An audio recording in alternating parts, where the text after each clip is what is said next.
الله أكبر الله أكبر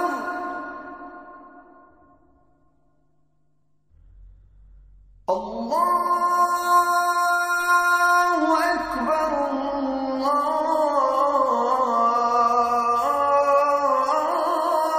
الله أكبر أشهد أن لا إله إلا الله أشهد أن محمدا رسول الله. Satan, quand il s'est enorgueilli, et au lieu de demander pardon, il a estimé qu'il est meilleur que Adam. Au lieu de demander pardon à son Seigneur, de se repentir, de ne pas avoir obéi immédiatement à l'ordre, et puis de se prosterner et de se rattraper, il a dit, je suis meilleur que lui. Cet homme que tu m'as préféré n'est pas meilleur que moi. Et Allah lui a dit, alors tu es maudit. Maudit, ça veut dire tu seras éloigné de la miséricorde divine. Tu t'es perdu, tu as refusé de te repentir, donc tu n'espères pas la miséricorde de ton Seigneur, tu es chassé de sa miséricorde. C'est maudit, tu es maudit. La malédiction, c'est il est chassé de la bénédiction et de la miséricorde de son Seigneur. Encore, il ne s'est pas repenti. Au lieu de demander encore pardon, c'est parce qu'il a fait encore une faute plus grave par l'orgueil. Il dit, épargne-moi jusqu'au jour du jour dernier. Épargne-moi jusqu'au jour du jour dernier. Il lui a dit, tu es épargné, tu resteras. Donc, il sera chassé définitivement de la miséricorde divine le jour du jugement. Entre-temps, il a une mission. Il continue à faire son travail. Parce que, je dis, c'est un scénario qu'Allah a écrit. Alors, Satan, il dit, comme tu m'as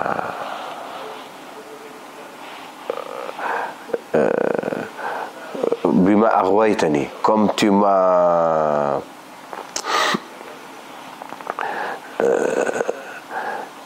laissé se fourvoyer, je vais tout faire pour induire en erreur Adam et sa descendance, les humains. Je vais tout faire pour les induire en erreur, comme s'il s'est induit en erreur, comme Allah l'a laissé se fourvoyer. Parce qu'il s'est enorgueilli, il compte sur lui, il ne compte plus sur son Seigneur. Au lieu de demander à son Seigneur ce qu'il doit faire, de se repentir, je suis meilleur que lui. Allah l'a laissé, il s'est fourvoyé, il s'est trompé. Et il dit, puisque tu m'as épargné, je vais tout faire pour l'induire en erreur, lui et sa descendance, Adam et sa descendance. Et tu verras, il a posé un défi, et tu verras qu'il n'est pas meilleur que moi. Il veut montrer à Allah que Adam et sa descendance, les fils d'Adam, ne sont pas meilleurs que lui. Parce que s'ils vont faire des choses que lui, il n'osera jamais faire.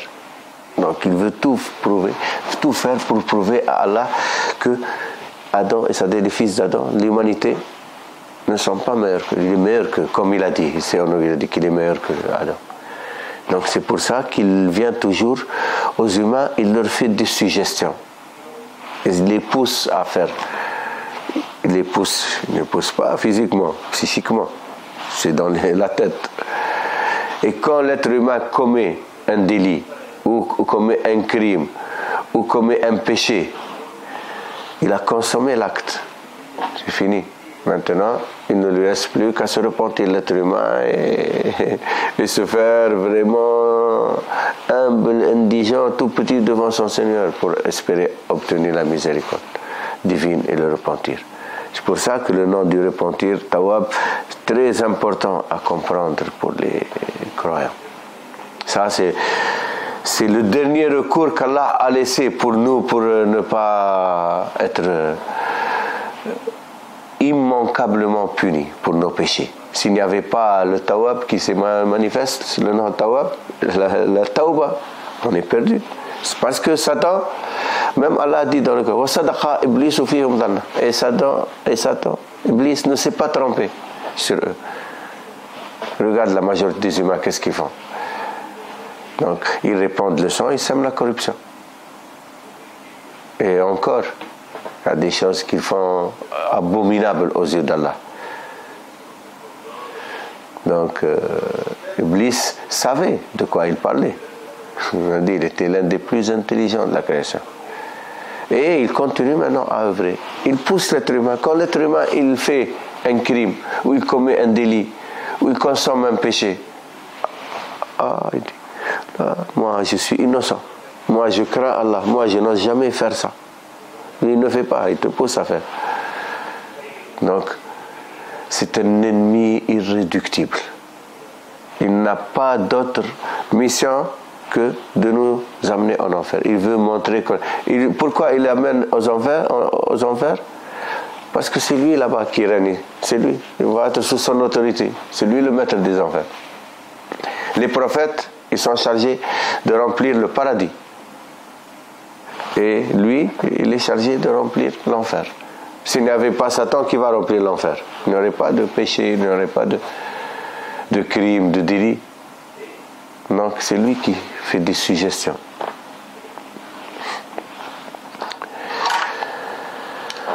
وقلنا يا آدم اسكن أنت وزوجك الجنة وكلا منها رغدا حيث شئتما ولا تقربا هذه الشجرة فتكونا من الظالمين فأزلهما الشيطان عنها فأخرجهما مما كان فيه وقلنا اهبطوا بعضكم لبعض عدو ولكم في الأرض مستقر ومتاع إلى حين فتلقى آدم من ربه كلمات فتاب عليه إنه هو التواب الرحيم قلنا اهبطوا منها جميعا فإما يأتينكم مني هدى فمن تبع هداي فلا خوف عليهم ولا هم يحزنون والذين كفروا وكذبوا بآياتنا أولئك أصحاب النار هم فيها خالدون. Satan, quand il a trompé Adam et Ève, l'arbre qu'Allah a dit de ne pas approcher, qu'est-ce qu'il est venu? Satan, il est venu leur dire, l'arbre qu'Allah vous a dit de ne pas approcher, vous savez pourquoi? Ils disent non, ils ne savent pas. Allah nous a dit de ne pas l'approcher. Et parce que si vous mangez de cet arbre, vous serez immortel, vous ne mourrez pas, vous ne mourrez plus, vous vivrez éternellement. Et vous serez dans une condition où vous serez libéré de toutes les contraintes. Vous serez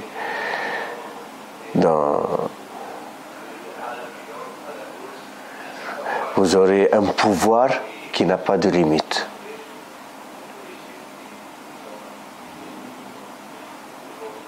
Shajarat al-Khuld wa mulkin la yabla. Vous aurez un pouvoir qui ne s'épuise pas. Vous allez commander tout dans la création.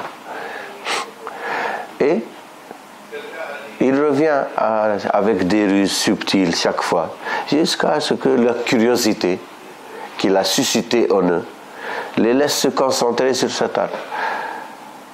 Jusqu'à un jour, ils ont franchi le pas. Ils ont goûté de l'arbre. Et là, il les a induits en erreur. Parce qu'ils ont désobéi à un ordre. Et ils ont consommé l'acte. Non seulement Allah leur a dit de ne pas approcher, il leur a dit de ne pas approcher, mais ils se sont approchés et même ils ont goûté de l'arbre. Donc ils ont consommé l'acte. Ce que Satan n'ose pas. Je n'ose pas que lui, il les pousse. Jusqu'à ce que quand ils l'ont goûté, ils l'ont consommé. Alors c'est là que... Mais Adam s'est demandé le repentir. Adam s'est repenti. Il a demandé pardon à Allah. Et Ève. Pour lui et Ève, et Ève aussi, ils ont fait leur pardon. Ils ont demandé. Et Allah, c'est le repentant. tu lui demandes pardon, il te pardonne. Tu lui demandes le repentir, il accepte le repentir. Il est là pour la miséricorde. Il a dit sa miséricorde précède sa colère. Donc même s'il est en colère contre quelqu'un qui avait, sa miséricorde précède sa colère. Dès que tu viens à lui, tu te repens, il accepte ton repentir. C'est ça le secret des fils d'Adam, des humains. Il faut qu'ils sachent toujours accepter le repentir. Allah a dit, s'il n'y avait pas des pécheurs parmi vous qui pêchent et qui demandent le repentir, Allah vous aurait amené ailleurs et amené d'autres qui pêchent et qui demandent le repentir. Parce que là les péchés sont à tout bout de champ et Satan est là pour tout le temps nous induire en erreur. Donc comment combattre contre lui? Il faut essayer d'éviter ces suggestions et de ne pas succomber aux tentations. Et si quelqu'un il trébuche, il demande pardon à son Seigneur et fait son repentir. Adam est le père de tous, on est tous des fils d'Adam. Même si on ne partage pas la même religion ou les mêmes croyances ou les mêmes positions doctrinales ou idéologiques ou politiques ou juridiques, mais on est tous des fils d'Adam. Et Satan, Iblis, il a juré de mettre en enfer tous les fils d'Adam, sans exception. Il ne fait pas de différence entre un juif, un chrétien, un bouddhiste, un taoïste, ou quel que soit, ou un chaman. Pour lui, c'est des fils d'Adam. Il va les mettre en enfer. Mais seulement, parmi les fils d'Adam, il y en a ceux qui l'a fourvoyé, sont devenus ses auxiliaires. Ils savent ou ils ne savent pas, consciemment ou inconsciemment. Qu'on a dit, il est très intelligent. Il ne faut pas le sous-estimer. C'est pour ça que le seul refuge contre lui, c'est auprès du Seigneur. La hawla wa la quwwata illa billah. A'udhu billahi minash shaitanir rajim. Allah nous a donné dans le Coran certains secrets, certains enseignements qui nous immunisent contre Satan et qui nous permettent de se parer de lui et toujours de trouver refuge en notre Seigneur. Serigne Touba, il explique dans Masalik Jinan que un chien, tu ne peux pas te battre, il ne lâche pas le chien, il est courageux le chien. Mais si tu appelles le maître du chien, Bobby, non, il faut appeler le Seigneur qui dompte Satan. Il faut combattre Satan par notre Seigneur, pas par nous-mêmes. Par nous-mêmes, il ne te lâche pas. Il revient à la charge toujours avec des ruses encore plus hautes. Et la plus grande ruse de Satan, c'est qu'il fait croire aux gens qu'il n'existe pas, que c'est une fable. Il y a beaucoup de gens qui n'y croient même pas. Pour eux, c'est de la mythologie ou une fable. Et il fait son travail. Et il y a des gens qui œuvrent pour lui, ils ne savent pas. Et d'autres peut-être qui savent, qui font un pacte. Il y a des organisations sataniques. Ils veulent le pouvoir dans le monde. Ce qui les intéresse, c'est le monde. La majorité des organisations qui contrôlent un peu les finances, la politique, les lobbies qu'on voit, les organisations occultes, que ce soit maçonnique ou que ce soit PAC, beaucoup de groupes, le groupe de Bilderberg, beaucoup de choses qui ont été dénoncées. On ne va pas entrer dans ces détails. Chacun il peut chercher dans cela parce qu'il y a des informations qui peuvent être vraies comme d'autres informations qui peuvent être aussi. Donc mais ce qui est sûr, c'est que Satan œuvre avec. Il a des instruments dans l'humanité, des organisations qui œuvrent pour lui, avec des gens qui l'a corrompu jusqu'à la moelle et qui font tout pour obtenir le pouvoir sur terre ou la richesse sur terre et qui vendent leur âme à Satan. Ceux qui ne se préoccupent que de leur existence terrestre et sont les auxiliaires de Satan, facilement il les fourvoie. Mais ceux qui pensent à l'au-delà, qui vont se trouver devant leur Seigneur et qui vont répondre de leurs actes, et qu'il y a enfer et paradis, ils y croient. Là, ils doivent lutter. Et ils luttent pour ne pas tomber sous l'emprise de Satan, ou pour combattre les ruses de Satan, ou pour sauver leurs frères humains des griffes de Satan. Des degrés de spiritualité différents aussi, des humains. Et Allah nous a enseigné tout ça dans le Coran. Nous, les musulmans, au moins, on a la chance d'être informés, d'avoir reçu cet enseignement très précis. Donc, c'est nous qui sommes responsables devant les autres pour aider les autres. Et c'est ce qu'on fait toujours, heureusement, les saints de l'islam. C'est ça la sainteté. Il y a les saints d'Allah, Awliya Allah, et il y a les auxiliaires de Satan. On les appelle Awliya et Shaitan. Et c'est un combat occulte qui se passe entre eux, spirituellement et intellectuellement. Le combat continue jusqu'à la fin des temps, jusqu'à ce qu'on se retrouve devant notre Seigneur et qui va départager. Ceux qui ont mérité l'enfer vont aller en enfer, ceux qui ont mérité le paradis vont aller au paradis. C'est pour ça, dans cette vie, c'est très important d'avoir un guide spirituel, un vrai guide authentique qui œuvre pour Allah, un wali d'Allah, un guide ou les guides 104, où quelqu'un te guide pour réussir dans la vie. Il t'amène vers les tentations. Parce que pour réussir dans la vie, il ne faut pas avoir beaucoup de scrupules. Donc, ton ambition, elle est terrestre. Donc, comment réussir dans la vie? C'est un guide, ceux-là, c'est eux qui sont les auxiliaires de Satan. Un guide dans la religion. Il t'apprend la religion, le culte, le fiqh, ce que tu dois faire, ce que tu ne dois pas faire et tout. Il doit être modéré. Et il doit être vraiment un but de miséricorde envers les humains, pour leur montrer toutes les choses faciles à faire, pas les charger. Il faut faire ceci, il faut le soir 10 000 fois, tel nom, 15 000 fois ceci, jusqu'à ce qu'ils le fatiguent. Après, les gens ne peuvent plus suivre. La religion, elle est aisée, il faut la rendre aisée. Yassiru wa la tu'assiru. Le prophète Mohammed sallallahu alayhi wa sallam dit, rendez les choses faciles et ne les compliquez pas. Bashiru wa la tunaffiru. Annoncez les bonnes nouvelles et ne faites pas fuir les gens. Pas comme aujourd'hui. Regarde les musulmans. Ils font fuir les gens de l'islam. Qui sait aujourd'hui qui veut devenir musulman avec ce qu'on lui montre à la télé?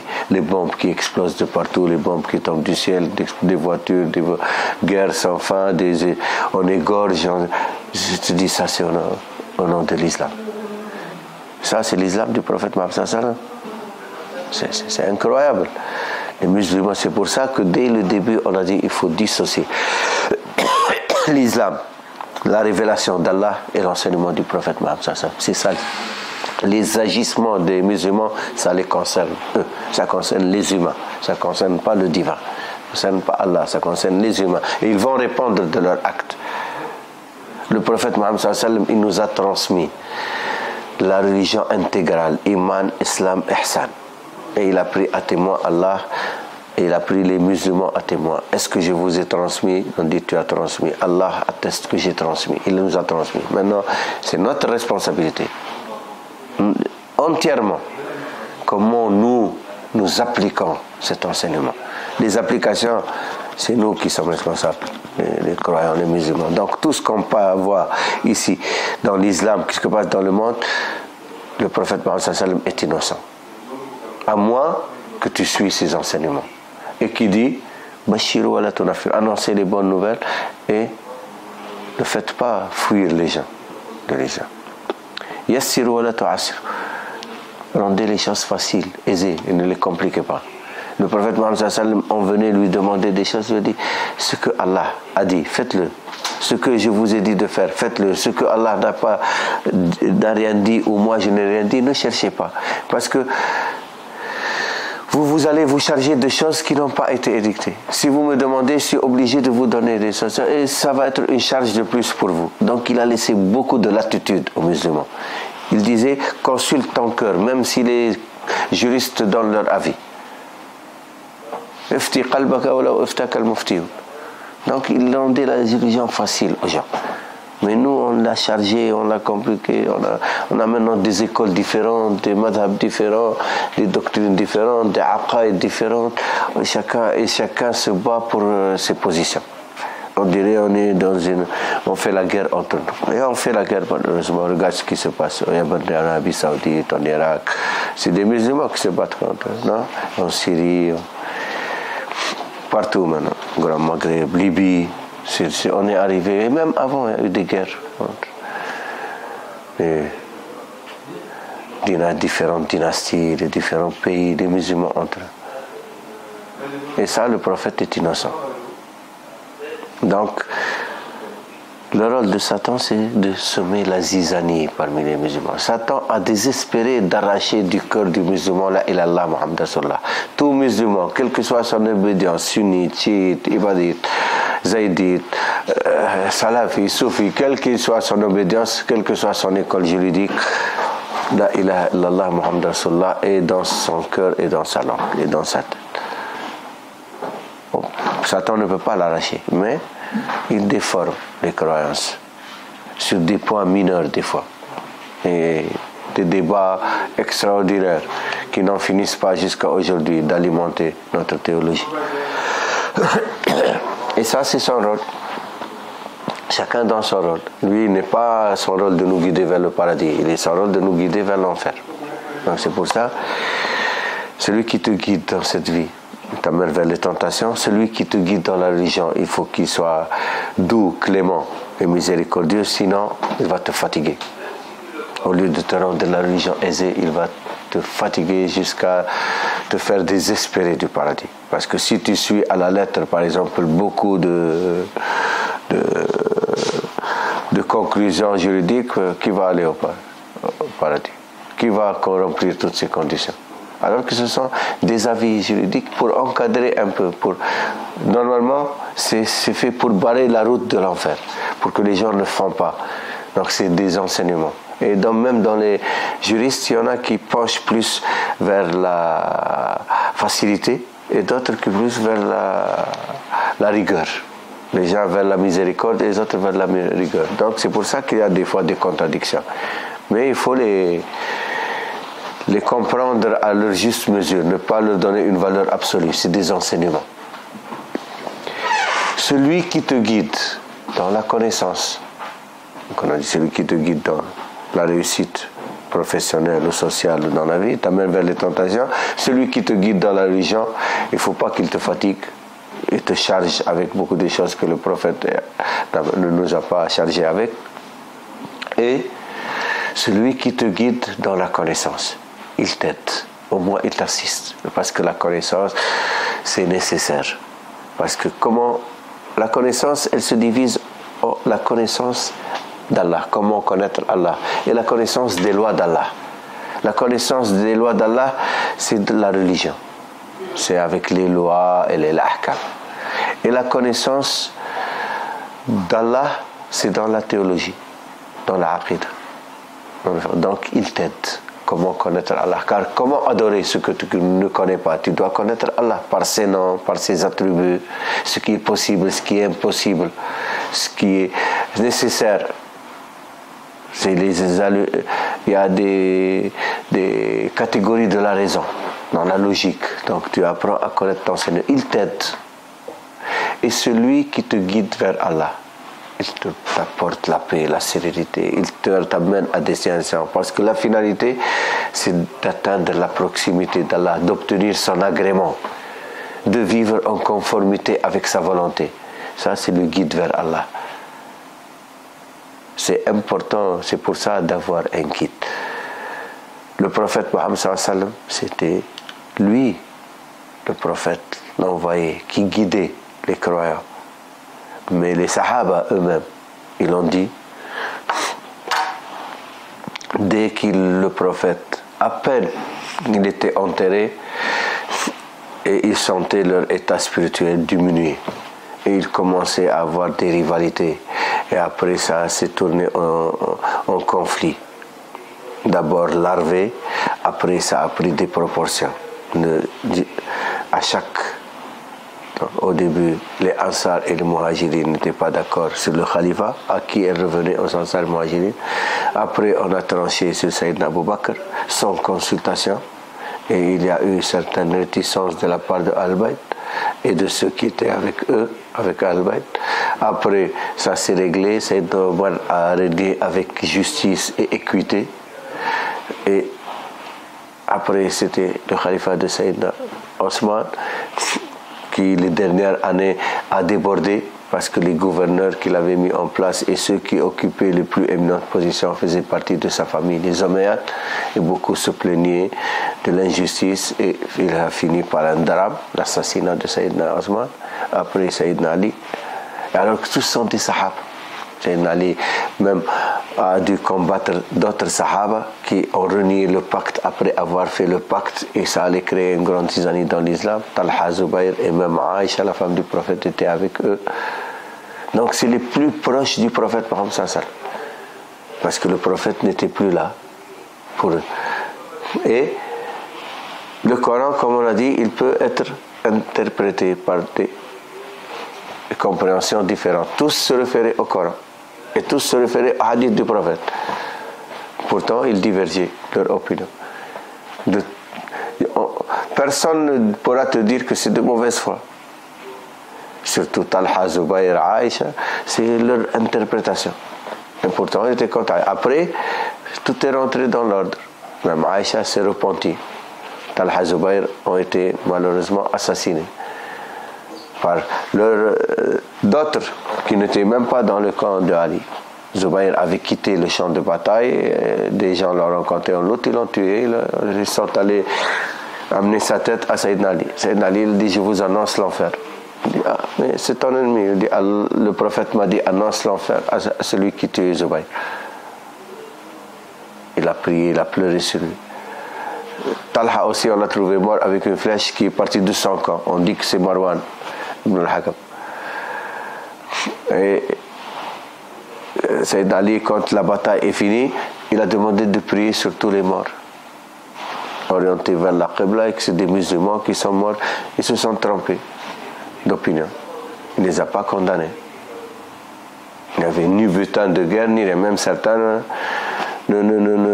On dit: comment nous on a combattu, on veut le butin. Il dit: qui c'est qui veut prendre Aïcha captive? Tout le monde s'est tué. Il a honoré Aïcha, il l'a envoyé avec son frère Mohammed et escadré par des femmes habillées en homme pour l'escorter jusqu'à Médine. Donc tout est rentré dans l'ordre. Même si on ne peut pas dire qu'ils ne sont pas infaillibles. Le prophète Mohammed sallallahu alayhi wa sallam est infaillible, impeccable. Mais les sahaba, ils peuvent se tromper. Ils se rectifient. Et tout est rentré dans l'ordre. Après, il y avait avec Muawiyah. Muawiyah, il voulait le pouvoir. Amr ibn al-As aidait Muawiyah. Il y avait des sahabas qui avaient aussi des ambitions politiques, des ambitions dynastiques.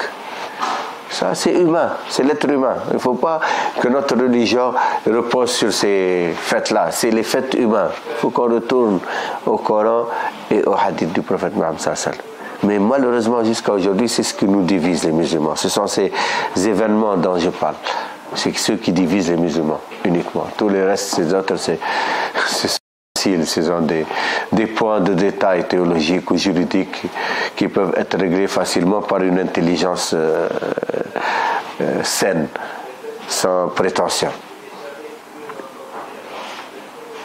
C'est nous, les responsables de l'état de l'islam actuel. Et comme on a dit, notre ennemi unique pour tous les humains, c'est Satan. Même avec les chrétiens, avec les juifs ou avec les autres religions. Nous pouvons dialoguer à l'aise. Parce que nous croyons en Jésus, nous croyons en Moïse, nous croyons en tous les prophètes. Un juif qui suit Moïse ou un chrétien qui suit Jésus, on peut dialoguer avec lui pour lui montrer ce que Jésus a dit, ce que Moïse a dit. C'est la religion d'Abraham.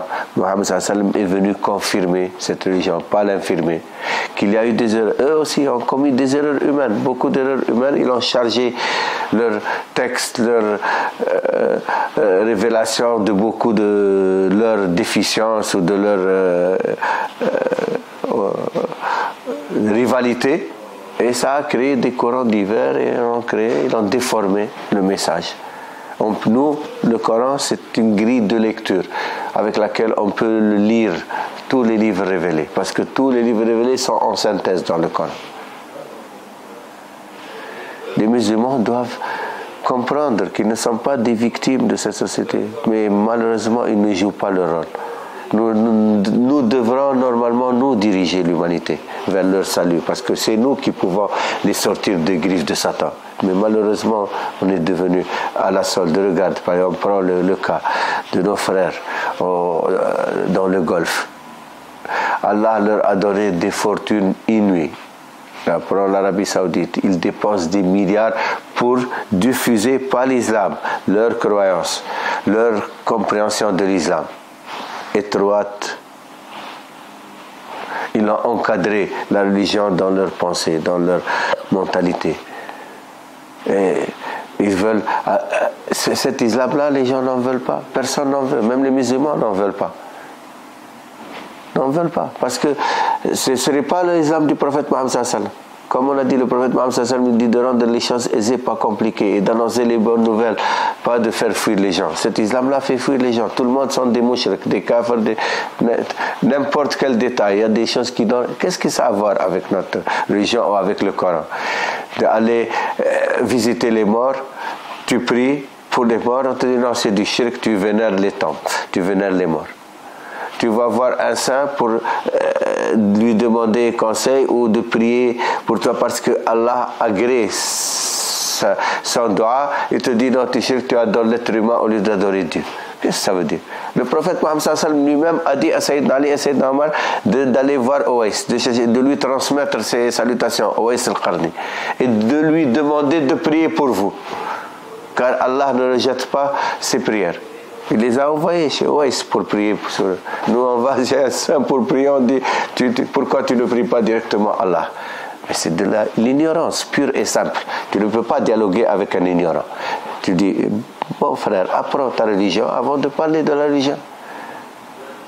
Donc, ils veulent substituer leur croyance à la religion du prophète Mohammed sallallahu alayhi wa sallam. Et ils dépensent des milliards de dollars annuellement sur cela. Ils prennent les livres, les meilleurs livres de l'islam, ils suppriment tous les passages qui ne concordent pas avec leur croyance et on les imprime et on les distribue gratuitement. Tu viens, trouves un savant qui est formé à leur école, tu lui dis non, c'est pas vrai, ça n'existe pas. Mon ami, oh, voilà, mon livre, il n'y a pas. Ton livre, il n'y a pas, c'est ton édition, regarde, va voir, apprends comme les autres dans les livres qu'on n'a pas touchés, qu'on n'a pas de. Ils n'ont même pas d'honnêteté intellectuelle. Donc ils créent des savants bornés comme eux. Donc c'est une croyance qui... Et malheureusement, c'est eux qui ont les lieux saints, les gardiens des lieux saints. Donc ils ont un prestige auprès des musulmans. Au lieu de que ce prestige leur sert à diffuser la religion du prophète Mohammed sallallahu alayhi wa sallam et d'aider les musulmans, Allah leur a donné des richesses inouïes. S'ils dépensaient le 1/100 de ces richesses, 1/100 de ce qu'ils dépensent sur les guerres qu'ils fomentent, un peu les armes et tout qu'ils achètent et ce qu'ils donnent aux Américains et dans les bourses, ce qu'ils perdent et ce qu'ils les clubs de football qu'ils achètent par-ci, par l'argent, ils ne savent pas quoi faire dans les casinos, c'est incroyable. S'ils mettaient 1/1000, pas 1/100 de cela pour aider leurs frères musulmans dans les autres pays à vivre l'islam, tout le monde viendrait dans les pays d'islam pour apprendre l'éthique, la morale, pour vivre la paix et pour vivre le bien-être social. Parce que dans un État islamique, là où il y a l'islam, normalement, il y a distribution des richesses et les gens vivent en paix. Il ne doit pas y avoir de vol, il n'y a pas de corruption, il n'y a pas d'adultère. Parce que l'adultère, il est puni par la loi, la corruption et le vol, pareil, le riba et tout. Donc, normalement, les musulmans ne doivent pas le faire s'ils étaient des vrais musulmans. Un pays islamique, il devrait être un modèle de société pour tous les autres. Or, ce n'est pas le cas. Parce que nous, les musulmans, on ne remplit pas notre devoir envers Allah et son prophète. Et on est orgueilleux, comme Satan. il s'est enorgueilli. Au lieu de demander pardon, même moi aujourd'hui je parle comme ça avec quelqu'un d'autre, il ne va pas te dire oh qu'Allah nous pardonne et tout. Ah non, mais qu'est-ce qu'il raconte? Nous on est les meilleurs. Allah khayra ummatin ukhrijat linnas. On est la meilleure communauté suscitée aux humains. Oui, mais ta'muruna bil ma'ruf wa tanhauna 'anil munkar. Est-ce que vous ordonnez le bien et vous interdisez le mal? Oui, l'amr bil ma'ruf wal munkar hay'at al ma'ruf wal munkar. Tu fais comme ça devant la tombe du prophète. Shirk, bid'a. Ils n'ont pas de même respect pour le prophète Mohammed. Donc alors que ça c'est des choses que Allah aime, que tu sois dans un état d'humilité devant lui, même si tu te mets devant le Coran. Avec le Coran, c'est un livre. Regarde les livres. Quelle est la différence entre eux? C'est le contenu, c'est la parole divine. Mais toi, tu es conscient que tu es devant la parole divine, devant le Coran, avec un état de vénération. Allah aime. Quand tu es devant un être humain, oui, un être humain comme toi. C'est vrai, mais à l'intérieur de cet être humain, l'esprit, il est pur, immaculé. Quelqu'un qui obéit à son Seigneur, qui ne désobéit pas à son Seigneur, tu viens devant lui avec humilité pour lui demander de prier pour toi, parce que lui, il a su comment se rapprocher d'Allah et vivre dans la proximité et l'agrément d'Allah. Tu lui dis de prier pour que lui aussi, il peut se parfaire et tout, parce que chacun de nous, il sait ce qu'il a comme défaut et vice. À moins que quelqu'un il se croit immaculé, donc c'est vrai, il n'a pas besoin d'aller voir plus propre que lui ou plus saint que lui, puisqu'il est plus propre que tout le monde et plus saint que tout le monde. C'est l'orgueil qui empêche les gens de comprendre ces choses-là. Et c'est important de comprendre cela, parce que ça, c'est le drame que nous vivons aujourd'hui dans le monde musulman. Inch'Allah, on va continuer. Je m'excuse et je m'excuserai chaque fois. Des fois, peut-être que je peux paraître un peu violent ou avec des paroles un peu qui peuvent être mal prises ou mal comprises ou mal interprétées. Mais je parle avec sincérité et avec foi. C'est pour notre bien commun, nous les musulmans. On n'est pas là pour chercher une autorité ou pour plaire à qui que ce soit. Mais c'est pour demain que ce soit un témoignage devant Allah et son prophète. Parce que chacun de nous est responsable de lui et de son troupeau. Kullukum ra'in wa kullukum mas'ulun 'ala ra'iyati. Chacun de vous est un pasteur et chacun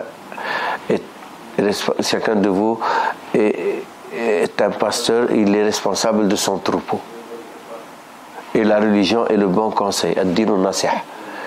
Donc, là, on parle dans cet esprit-là, d'apporter le bon conseil et d'être responsable devant Allah et son prophète. Djaradjaf, merci beaucoup d'avoir eu la patience d'écouter. J'espère que l'enseignement sera bénéfique pour tous les musulmans sans exception. Serigne Touba, Cheikh Ahmadou Bamba Khadim Rasoul, notre guide spirituel que nous avons choisi comme guide spirituel pour Allah et son prophète, il dit أمة المصطفى عن كل مفسدة ولترحم الخلق يا من جدهم بدأ يا مالك الملك يا من جل عن قود ارحم جميع الورى يا هاديا ردأ. Éloigne la communauté du prophète élu de tout péril. Ô toi qui nous a amenés à l'existence. Ô maître du trône, toi qui es au-delà de la justice et du châtiment, embrasse dans ta miséricorde toutes les créatures sans exception. Donc on veut le bien à tout le monde. Que le chrétien comprenne l'islam et qu'il embrasse l'islam, ce sera pour son bonheur demain. Le juif, pareil, s'il embrasse l'islam, il va maintenant croire en Jésus et en le prophète, et ce sera pour son bonheur demain. Un non-juif, un non-chrétien, un non-musulman, s'il embrasse l'islam, il aura vraiment gagné dans cette vie et dans l'au-delà. Un musulman, quelle que soit son obédience, On ne lui demande pas de changer son obédience, mais au moins que son cœur soit large pour aimer tous ses frères musulmans, même s'ils ne partagent pas les mêmes options. Allah départagera demain. Mais tant qu'il dit la ilaha illallah Muhammad Rasulullah, il faut avoir du respect pour toi. Il est musulman comme toi. Il peut se tromper sur tel point ou sur tel point, ça le concerne demain. S'il veut débattre avec des arguments, le débat est sain et serein, et bénéfique et fructueux. Et tout le monde peut en bénéficier. S'il ne veut pas débattre, regarder ses positions, au moins il n'accuse pas les autres. Et il reste avec ce qu'il a. Et ce sera le meilleur pour tous. Et pour tous les musulmans. Et pour l'islam. Merci beaucoup, Jarajaf. Et à la prochaine, Inch'Allah.